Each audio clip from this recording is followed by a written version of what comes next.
आज संध्याकाळी निवडुंगा विठ्ठल मंदिरामध्ये तुकाराम महाराजांची पालखी येणार आहे, तर त्या संदर्भात नेमकं काय उपाययोजना केलेल्या आहेत किंवा काय तयारी चालू आहे, तर आपण पालखी प्रमुख उत्सवाचे जे काही रवींद्र पाध्ये आहेत यांच्याशी बोलूयात की कशा पद्धतीने तयारी चालू आहे। जसं आपण बघता की हे पालखीचं 340वं वर्ष आहे। सगळेजण आतुरतेने वाट बघत असतात, कारण हा असा एकमेव अद्वितीय सोहळा आहे की जो नयनरम्य आहे, पारणं फिरवणार आहे। आज आपण बघतो की इथं पालखी येणार आहे म्हणून तुम्ही बघताय मंदिरचं संपूर्ण सजावट केलेली आहे, विद्युत रोषणाई केलेली आहे। त्याच्यानंतर तुम्ही बघता की सर्व प्रकारे जास्तीत जास्त प्रकारे कशा सुविधा उपलब्ध करून देता येतील, जे लोक भाविक भक्त येणार आहेत, वारकरी लोक येणार आहेत, त्यांना कशा सुविधा करता येईल आणि जास्तीत जास्त सुलभ दर्शन करता येईल याच्यासाठी संस्थेने सगळं केलेलं आहे। आपण तर पाहूयात की नेमकी तयारी कशी चालू आहे। तर वेगवेगळ्या पद्धतीने तुम्ही आज माळा सजवलेल्या आहेत, फुलं सजवलेल्या आहेत किंवा मंदिरामध्ये आतमध्येही सजावट चालू केलेली आहे, तर आपल्याला आपल्या प्रेक्षकांना दाखवू शकता की कशा पद्धतीने। जसं तुम्ही बघताय की आज माझ्या पाठीमागे विठ्ठलाची मूर्ती आहे, तर आज या मूर्तीचा या मंदिराचा इतिहास असा आहे की हे अत्यंत प्राचीन पुरातन असं मंदिर आहे। तुम्ही बघताय की आज या मंदिराला 850 वर्ष जुना इतिहास आहे। हे मंदिर जे आहे 12व्या शतकातलं आहे। ही मूर्ती जी आहे स्वयंभू मूर्ती आहे। स्वयंभू मूर्ती म्हणजे घडवलेली नाही आहे। या ठिकाणी पूर्वी निवडुंगाची झाडं होती आणि या निवडुंगाच्या झाडामध्ये ही मूर्ती सापडली आणि म्हणून तिचं नाव निवडुंगा विठोबा असं ठेवलं आहे। आज तुम्ही जर का मूर्ती बघितली तर ही स्वयंभू मूर्ती आहे। स्वयंभू मूर्ती म्हणजे जी घडवलेली नाही, जिला मी म्हणलं की आज तुम्ही जर बघत असाल मूर्ती जर बघत असाल तर मूर्तीच्या मस्तकी शिवपिंड आहे, गळ्यात तुळशीची माळ आहे, हातामध्ये जानवा आहे, कमलपुष्प आहे, शंख आहे।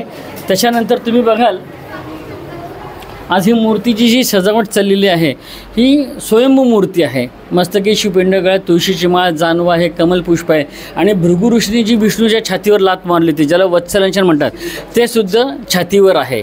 असा इतिहास आणि प्रतिपंढरपूर म्हणून असं ओळखलं जाणारं हे मंदिर आपलं आहे। साधारणपणे किती वर्षांपासूनचा इतिहास आहे या मंदिराला आणि सुरुवात कशी झाली?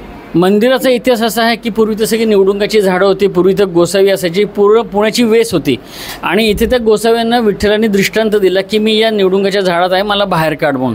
आणि तेव्हा जी मूर्ती काढली ही 12व्या शतकातली मूर्ती आहे। 850 वर्ष जुनं मंदिर आहे आपलं। तेव्हापासूनची ही मूर्ती जी आहे उभी बघताय पाषाण, एकमेव ही मूर्ती अशीची अशी आहे की जिला कुठल्याही प्रकारचं वज्रलेपणा किंवा कुठलंही त्याच्यामध्ये हे केलेलं नाही आहे, ॲज इट इज आहे ही मूर्ती अशी आहे। आता पालखीचा इतिहास जर बघायला झाला तर तुकाराम महाराजांचे जे धाकटे चिरंजीव होते तपोनिधी नारायण महाराज, त्यांनी हा पालखी सोहळा सुरू केला आणि गेल्या पालखी सोहळा सुरू केल्यापासून अव्याहतपणे हे यंदाचं पालखीचं 340वं वर्ष आहे। तर पाहतो की कशा पद्धतीने ही जी काही निवडुंगा विठ्ठल मंदिरामध्ये जी काही सजावट चाललेली आहे, आपण पाहतोय की पालखी येण्यापूर्वी जी काही सजावट आहे ती सकाळपासूनच चालू आहे। विविध फुलांच्या आरस या ठिकाणी लावलेली आपल्याला पाहायला मिळते।